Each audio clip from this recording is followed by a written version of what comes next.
Dans la vie, certaines personnes se dépassent pendant que d'autres se font dépasser.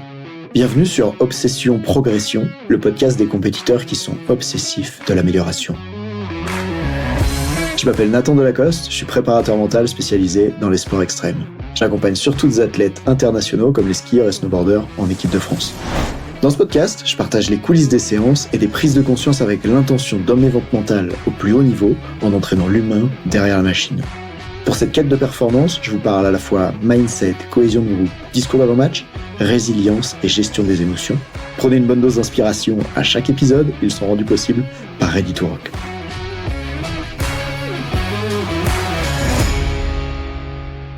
« 2023, c'est l'heure du bilan à propos du podcast. J'avais un défi audacieux tout 2023 dès le 1er janvier. C'était de sortir un épisode par semaine, chaque semaine, le dimanche à 8h. Et j'ai fait ça dès le premier jour de l'année. Je l'ai tenu toute l'année, donc ça fait 52 épisodes. Et dans les minutes qui viennent, ce que je voudrais partager avec toi, c'est mon bilan par rapport à ça, ce que ça m'a apporté, ce que ça m'a pas apporté, pourquoi je l'ai fait et comment j'envisage les choses à l'avenir.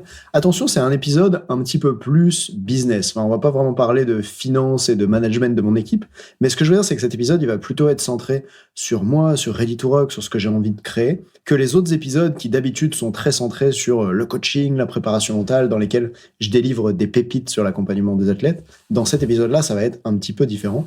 Alors écoute-le si tu te sens intéressé par le développement de la préparation mentale en général, en France notamment, ou dans le milieu sportif, et puis tout simplement, sinon si tu as envie de suivre mes projets et comment ça évolue pour moi. D'abord, je voudrais revenir à pourquoi j'ai lancé ce podcast. En 2022, il s'est passé plusieurs choses. En 2022, j'ai écouté moi-même plus de 167 heures de podcast, c'est le récap que m'avait fait Spotify, donc ça commence à faire en un an 167 heures de podcast. Et à ce moment-là, je me suis dit, OK, il y a quelque chose de génial à propos du podcast, c'est que tu le consommes beaucoup. Et pour devenir un bon créateur de contenu sur une plateforme, je crois que c'est extrêmement important de consommer sur cette plateforme. Ce que je veux dire, c'est que pour écrire un livre, si tu n'écris jamais de livre, c'est pas très aidant. Pour faire des TikTok, si tu n'es jamais sur TikTok, c'est pas très aidant. Et moi, à ce moment-là, ce que j'ai remarqué, c'est, tiens, les podcasts, j'en écoute tout le temps, donc je devrais être pas trop mal pour en créer. Et en parallèle, j'avais déjà plus de 80-90 vidéos, je crois, sur ma chaîne YouTube à ce moment-là. Et j'avais envie d'autre chose. Et je t'en parlerai tout à l'heure. Qu'est-ce que ça m'a apporté de passer sur le format podcast plutôt que sur le format YouTube? Mais à ce moment-là, j'avais envie d'autre chose. Et notamment, vu que les gens que j'accompagne, c'est essentiellement deux types de personnes, c'est-à-dire les entraîneurs et de haut niveau, et puis les athlètes surtout de haut niveau. C'est des gens qui sont très occupés et qui sont beaucoup dans les transports. Et du coup, quand on est très occupé et beaucoup dans les transports, le format podcast, c'est vraiment un format idéal parce que ça permet de l'écouter, soit pendant qu'on fait la cuisine, parce qu'un sportif, ça mange beaucoup, soit en voiture, dans l'avion, etc. Et du coup, j'avais envie de trouver un format qui permet vraiment aux gens que j'ai envie d'aider de l'écouter et d'en profiter. Et d'avoir aussi ce que j'appellerais un format qui est utile pour le monde. Alors, pas le monde, le magazine, le monde, la planète sur laquelle on vit. Parce que ce que je crois, c'est que déjà, je suis pas sur TikTok. Je fais en effet quelques réels sur Insta depuis la fin de l'année 2023. Mais ce dont j'ai vraiment envie de contribuer, c'est un monde dans lequel il y a des contenus longs où on peut aller en profondeur sur des sujets et pas un monde dans lequel on scrolle toutes les 3 secondes sur TikTok. Et du coup, c'est pour ça que le podcast, ça me plaisait beaucoup. C'est que t'as une audience qui est engagée, t'as des gens qui t'écoutent pendant des minutes ou des dizaines de minutes. Et on peut vraiment apprendre des choses. Je veux dire, moi, j'ai appris énormément en écoutant des podcasts gratuits. Je l'ai encore fait toute l'année 2023, pas juste l'année 2022. Et c'est quelque chose que je veux continuer à faire. J'ai envie de contribuer moi aussi pour pouvoir aider d'autres personnes. Alors, en termes de résultats, évidemment, j'avais un petit peu des attentes parce que ce que je voulais, c'est pouvoir toucher du monde d'une certaine manière. J'avais déjà à ce moment-là, je crois, plus de 10 000 personnes inscrites sur ma liste email. J'avais aussi une chaîne YouTube qui faisait 2000 vues par mois sur les différentes vidéos. Et quand j'ai lancé le podcast, ce qui s'est passé, c'est que dès les 30 premiers jours, il y a eu 1000 écoutes en 30 jours. À ce moment-là, je me suis dit, tiens, c'est marrant, ça doit faire 3 ans que tu développes une chaîne YouTube, t'as passé peut-être 2 ans à sortir une vidéo par semaine, et après tout ce temps-là, t'arrives à faire 2000 vues sur YouTube en 30 jours, et là, maintenant, le podcast, tu le lances, et le premier mois, tu fais déjà 1000 écoutes en 30 jours. Je me suis dit qu'il y avait quelque chose à faire sur le podcast, d'autant plus que on a l'habitude, les créateurs de contenu, de dire que les écoutes sur le podcast ont plus de valeur que celles sur YouTube, parce que sur YouTube, en moyenne, quand 100 personnes cliquent sur une vidéo, il y en a que 30, 40 qui restent après les 30 premières secondes. Alors que sur un podcast, on scrolle un petit peu moins. Et imagine sur les réels, sur TikTok ou Instagram, c'est pire. Quand une personne regarde une vidéo, il y en a beaucoup moins que 40% qui la regardent jusqu'au bout. On a tendance à beaucoup zapper. Bref, je reviens sur le résultat du podcast. Donc, on a eu 1000 écoutes en 30 jours. Ça, c'est le premier mois de l'année, en janvier. Et puis après, en fin d'année, on était à 2000, voire 2500 écoutes sur les mois de la fin de l'année. Ce qui fait plus de 17 000 écoutes au total sur l'année. Et en fait, là, je te parle des chiffres, mais ça veut à la fois tout dire et rien dire. Pourquoi ça veut rien dire ? Déjà parce qu'il y a des gens qui font 17 000 écoutes en 10 minutes. Et du coup, moi, de faire 17 000 écoutes en un an, d'une certaine manière, c'est pas grand-chose. Et en même temps, 17 000 écoutes, si tu la ramènes en nombre de personnes, admettons que chaque personne a écouté 10 épisodes, c'est-à-dire qu'il y aurait 1700 personnes qui ont écouté 10 épisodes. 1700 personnes, je veux dire, ça rentre pas dans mon salon si on doit faire un apéro ensemble. 1700 personnes, ça rentre pas non plus dans un bus, ça rentre pas dans beaucoup de pièces de salles de théâtre, ça rentre pas dans beaucoup de salles de conférence. 1700 personnes, ça fait vraiment du monde.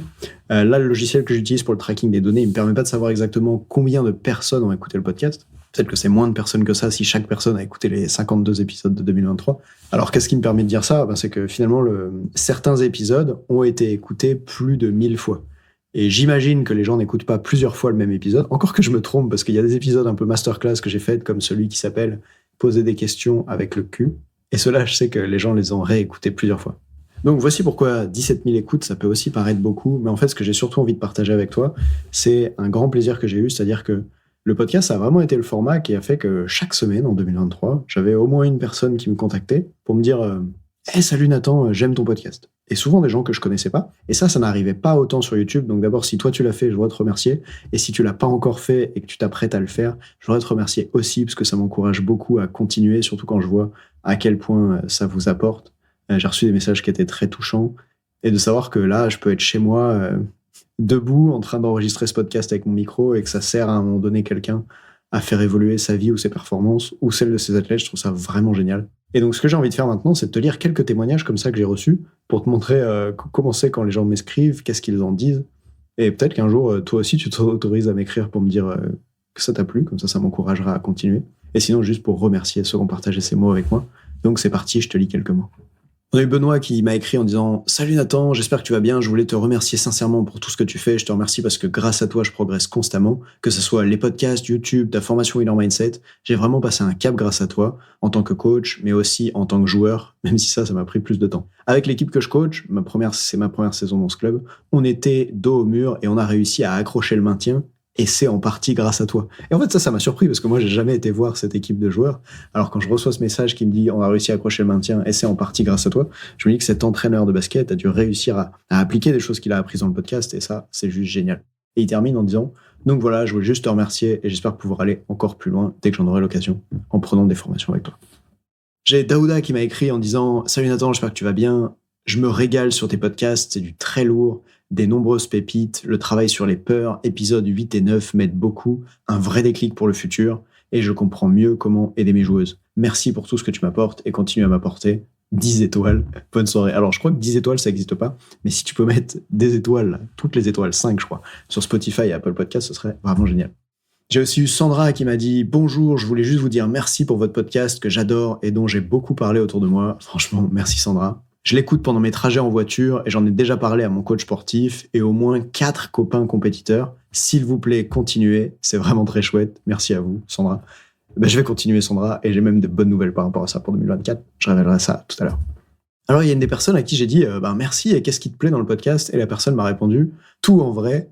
Ça fait un moment que je te suis, je regardais beaucoup les vidéos YouTube, j'ai lu un e-book que tu as fait et le podcast, j'aime bien, ça me permet d'écouter sur des temps où lire n'est pas possible. Le format est bien, les expériences partagées, tout est hyper enrichissant. Depuis que je t'ai découvert, j'ai énormément progressé dans mon approche, que ce soit en tant que coach, amateur ou professionnellement.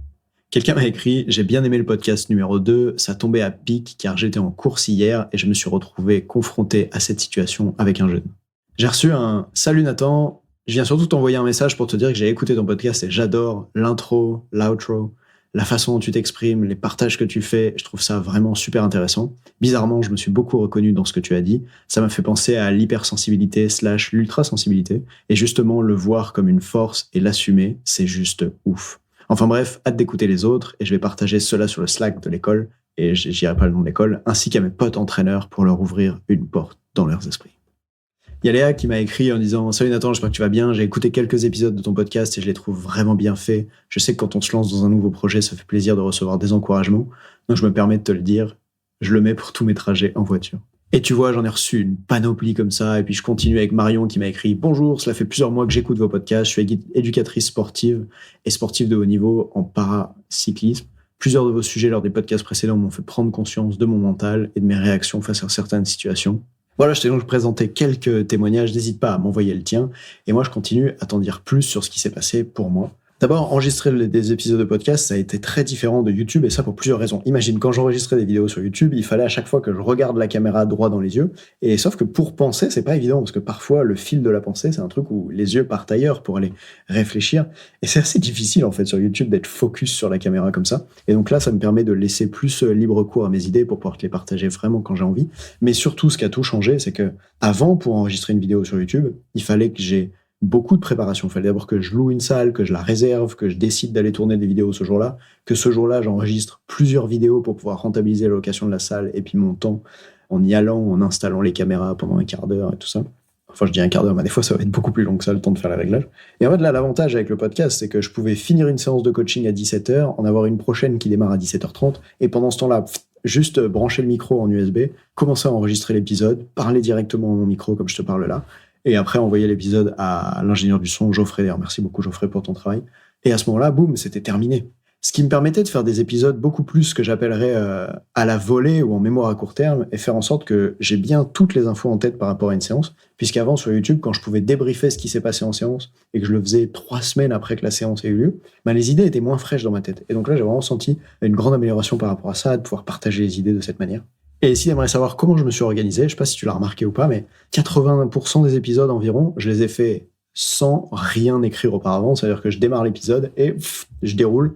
Un petit peu comme quand tu vas au bar avec un pote et que tu parles avec lui, tu n'écris pas avant sur un papier quels sont les sujets de discussion en général. C'est fluide, ça vient comme ça. C'est ce qui s'est passé pour moi pour 80% des épisodes.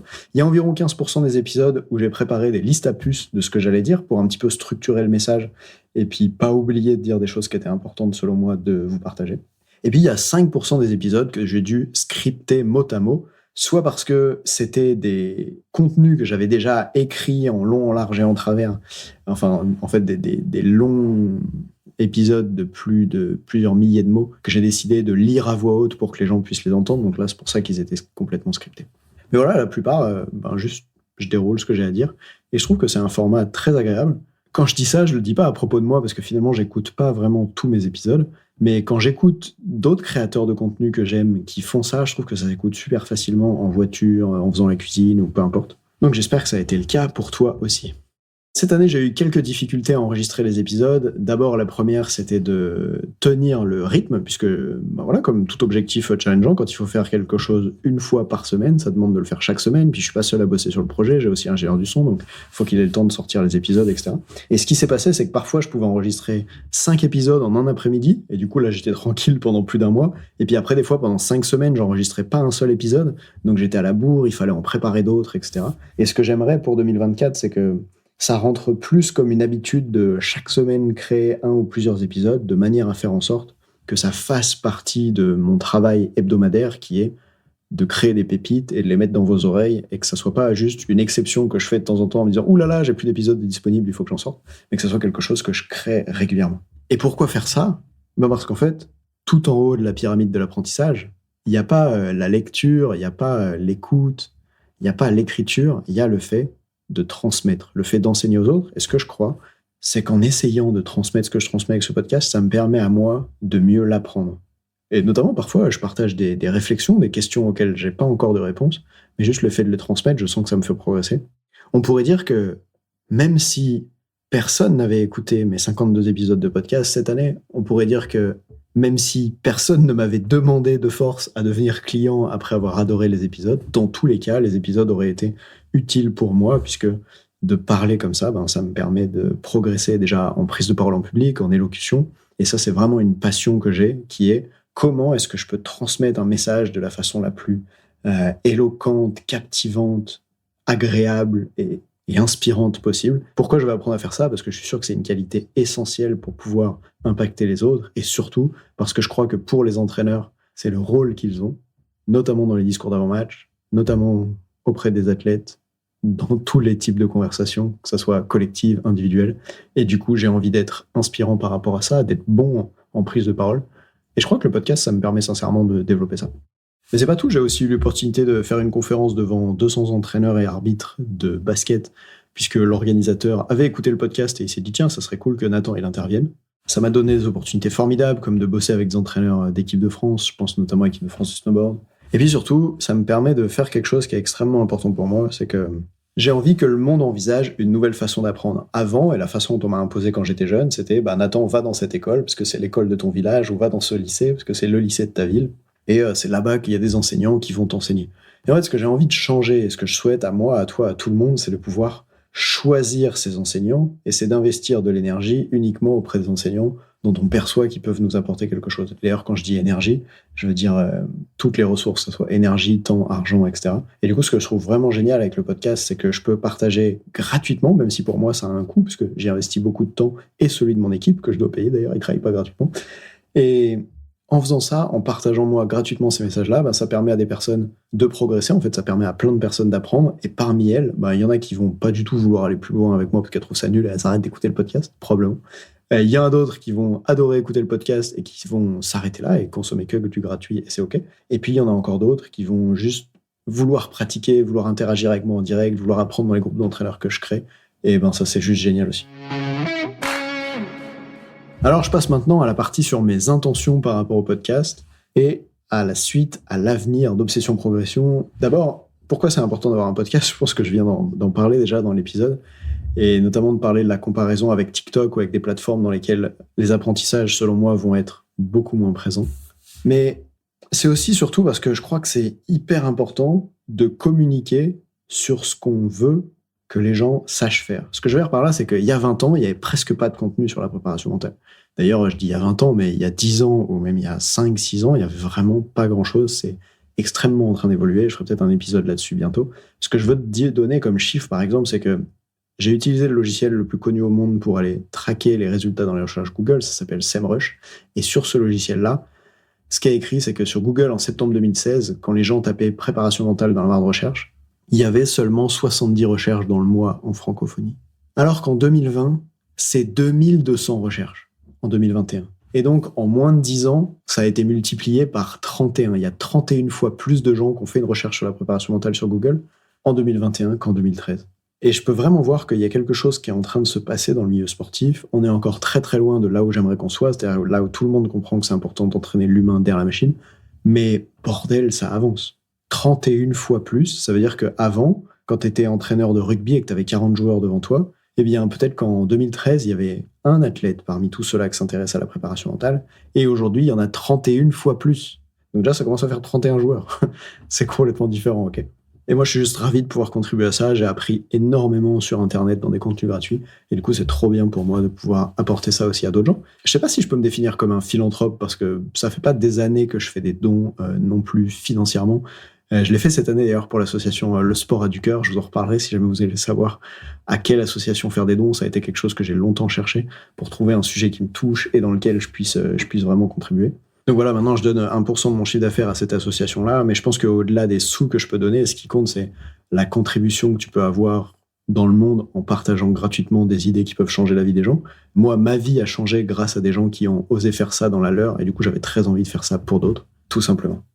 Alors, dans les axes de développement à venir du podcast, moi, ce dont j'ai envie, c'est d'avoir une audience beaucoup plus grande. Déjà parce que si t'as des idées trop cool, mais que personne les écoute, franchement, ça sert à rien. Et là, il n'y a pas personne, tu vois, il y a plus de 17 000 écoutes en un an, mais je suis sûr que vu la taille du milieu du sport, et vu ce que je partage, qui, je crois, peut aider vraiment beaucoup de personnes, j'ai envie de vraiment développer l'audience. En plus, ça me sera très utile pour la partie développement de mon entreprise, développement de l'équipe, puisque ce podcast, en fait, il donne envie à des gens de travailler avec nous, tout simplement.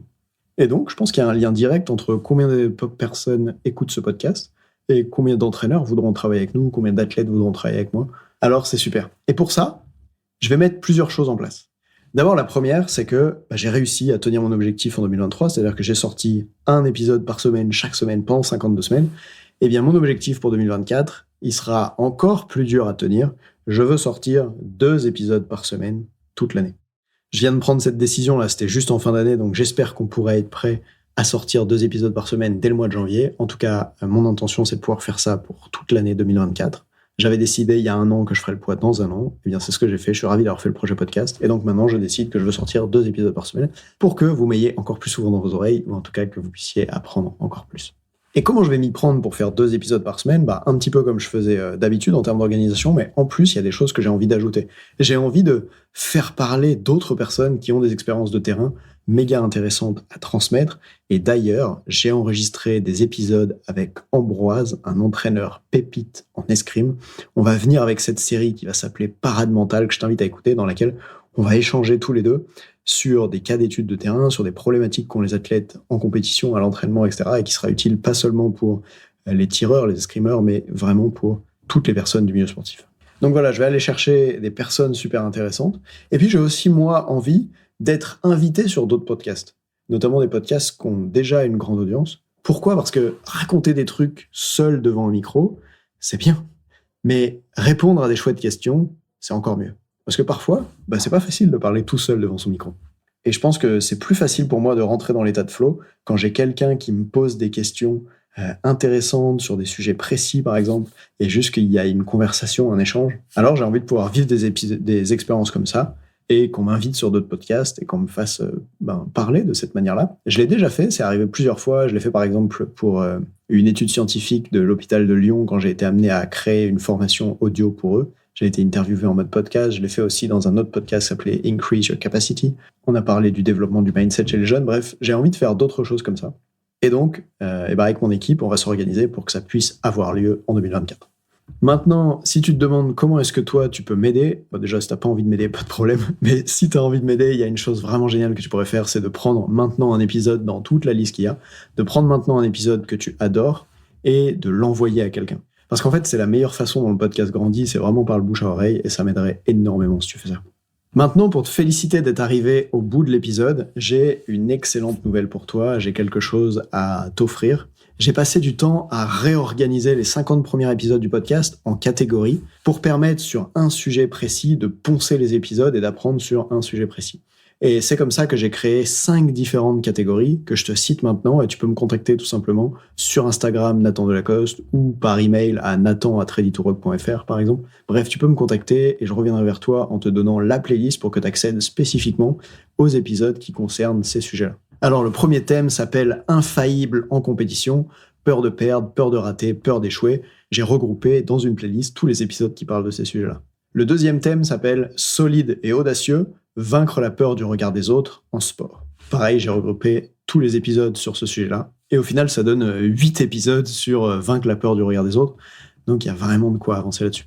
Le troisième bloc, la troisième playlist, elle s'appelle Winner Attitude, motivation, fixation d'objectifs, état d'esprit de champion. Je parle de tout ça dans ces épisodes. Ensuite, dans le quatrième bloc, il y a 6 épisodes pour Flow Mastery, concentration et état optimal de performance. Donc, dans ces épisodes-là, tu vas pouvoir réentendre comment accéder à l'état de flow, comment accéder à un état de concentration optimale. Et puis, dans une dernière partie, et c'est peut-être le bloc où il y a le plus d'épisodes, il s'appelle L'entraîneur est un athlète de haut niveau, voici les stratégies de succès, puisqu'après tout, comme j'accompagne des entraîneurs toute l'année, eh bien j'ai passé de nombreux épisodes cette année à débriefer des accompagnements que j'avais avec des entraîneurs, à donner des astuces, etc.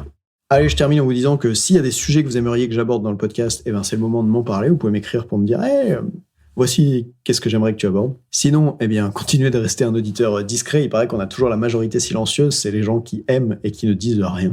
Eh bien, si tu fais partie de ceux-là, je t'aime bien aussi. Même si ça m'aiderait beaucoup de savoir qu'est-ce que tu aimes, comme ça, je pourrais le faire plus. Bref, merci pour ton soutien en 2023, et ou si tu commençais juste à écouter en 2024, ou que tu m'écoutes dans le futur, pas de problème, j'ai hâte de te retrouver pour les prochains épisodes. 2 par semaine dès cette année. Salut.